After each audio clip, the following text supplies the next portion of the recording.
Where's your modelling? Let's have it independently verified as to how you got to that number, because you seem to have been wildly wrong. And was that inducement to voters fair and reasonably made, mate? Too sexy for my hat.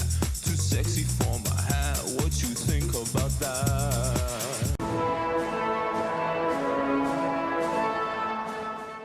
So, Michael Kroger, you've been around a long time. We all have, all three of us, right? We've been around this political world a long time in different forms. And I'm watching this lack of leadership. What are you trying to say, Gary? Quite right. I mean, what are you trying to say there, Gary? You are an old man and a fool! We got experience, mate.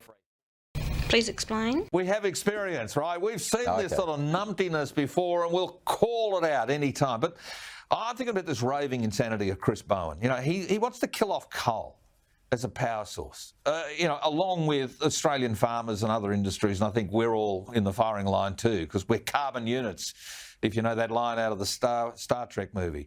But it now means that we are suffering, can you believe this or not, a skills shortage amongst those who are actually capable of maintaining coal-fired power stations. You see, they've all left the sector.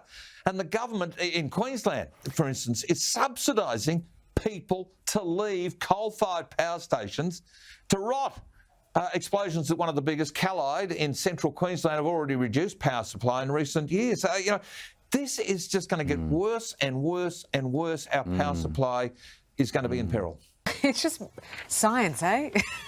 Mind-blowing, isn't it? I don't think in a change portfolio you ever want to put in charge a zealot. And that's exactly what Chris Bowen is. He's a zealot with a blank cheque. Yeah, isn't he? Right, he's a zealot with a blank cheque, and Jimmy Chalmers is there unable to stop him. Albo urging him on from the sidelines. Yes. Is it going well? No, it's not going well. If it was going well, mate, we'd have the $275 reduction in our power bills. So if you just concentrate on that issue, if Albanese and Bowen were in charge of this, if it was going to plan, we'd be able to see that decrease in power bills.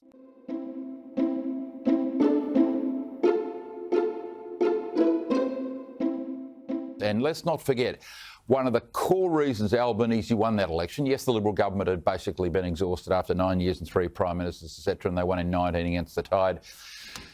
But his key message of reducing power bills, and that really it was quite easy to keep this cost of living thing under control. There's a massive crisis out there, he kept saying 100 times. But the $275 reduction is just easy. You know what I'd love to see? Better government. I'd love to see the modelling.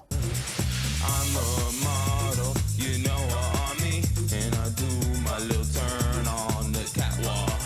Yeah, on the catwalk. Yeah, on the catwalk. You know, Jim Chalmers ought to release, and Bowen ought to release the modelling that underpinned their statement. I mean, having been involved in the floats of some public companies, you are as a director of a public company, every single word in the prospectus has to be verified as being true under threat of a criminal prosecution if there's a false and misleading statement. Yet here's a bloke that's won an election, you know, in large parts because of his promise to ease the cost of living burden. He made this promise about the 275, what was it, 98, 96 times he repeated it. Release the modelling, whatever it was. Chris.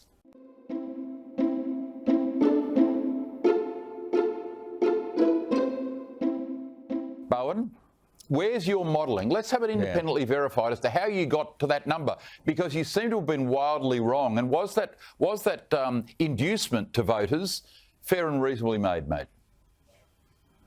Yeah, no, I think putting all your energy eggs in one basket's a mistake. Chris Bowen is a mistake. Bronwyn Bishop is right, is a leadership failure. The Prime Minister's got to bring these people around, or else get out of the way and let someone in who will. Australians are really doing it tough, and we need a better government.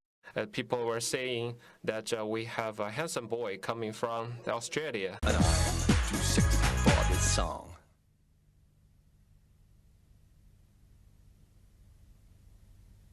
That's my style. I hope you've noticed that.